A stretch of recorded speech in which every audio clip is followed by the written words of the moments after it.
এই ঘটনাটি ফেনীর জাওগা থেকে আকরাম নামে এক ভাই জিমেলের মাধ্যমে আমাদের সাথে শেয়ার করেছে।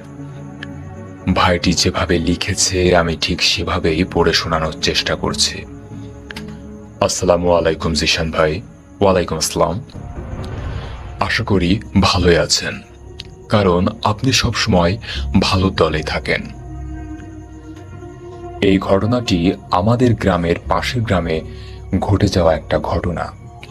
মূলত ওই গ্রামের কবরস্থানটাকে ঘিরে ঘটনাটা শুরু হয়।